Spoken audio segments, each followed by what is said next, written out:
Okay, our next video is on the perpendicular distance from a point to a line. So again, we're looking at concentrating on exercise 10 on page 311 and 312.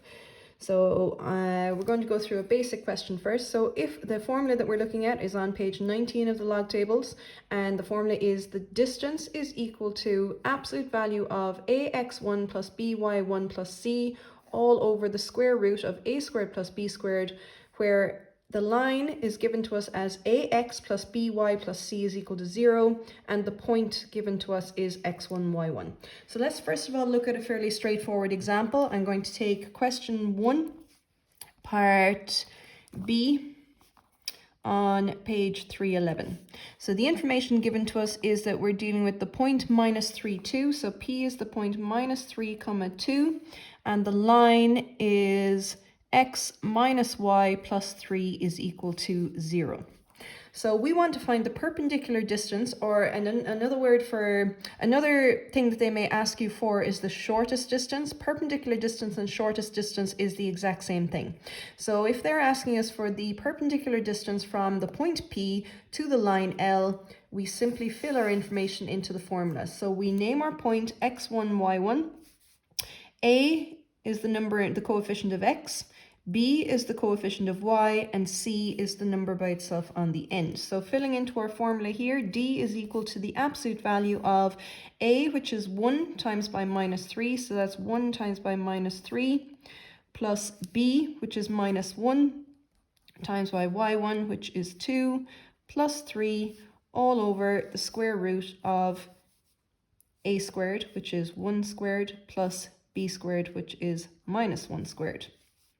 So if we type that into the calculator, and remember, do it at one part at a time. So if we look at the top, the absolute value of 1 times by minus 3 plus minus 1 times by 2 plus 3 is 2 over the square root of 1 squared plus 1 minus 1 squared is root 2, and 2 over root 2 gives us root 2. So the distance between this point here and this line is root 2, and don't forget units.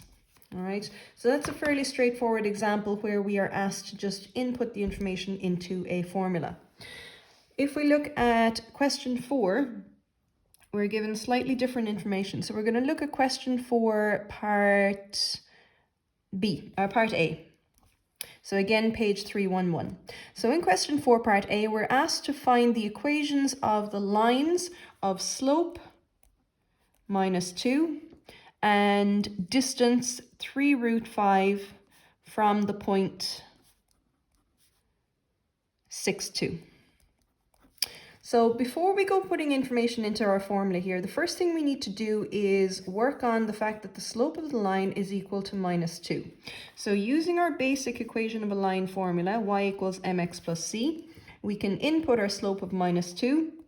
So y is equal to minus 2x plus c. And remember, it should be in this format here in order to be able to put it into our formula.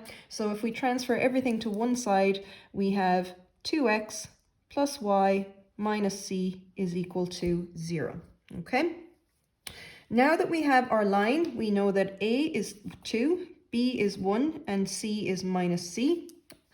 We know that our distance, d, is equal to 3 root 5, and our point x1, y1 is the point 6, 2. So putting it into our formula, d, which is 3 root 5, is equal to the absolute value of a times by x1, so that's 2 times by 6, plus b, which is 1 times by 2, and then we have minus c, all over the square root of 2 squared plus 1 squared. So first thing we need to do is simplify it. So we have 3 root 5 is equal to the absolute value, so we have 12 plus 2 is 14 minus c, all over square root of 4 plus 1 is root 5. Getting rid of the denominator here, multiplying across by root 5, we get 3 root 5 times by 5, root 5, which is 15, is equal to the absolute value of 14 minus c. Now here's where we have to go back to our 5th year algebra.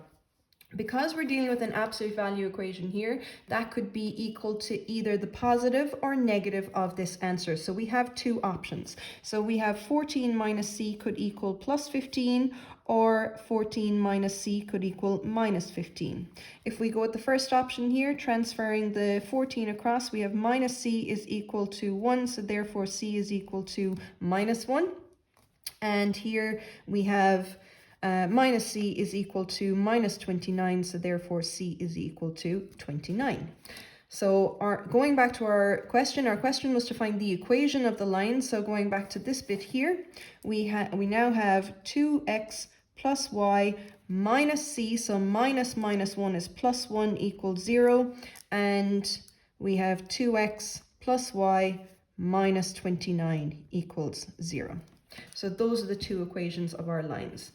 So based on this video, I would like you to try the questions in exercise 10 on page 311 and 312. And again, if there are any issues or any questions, any queries, please send me an email, send me a screenshot, whatever, and I'll sort you out.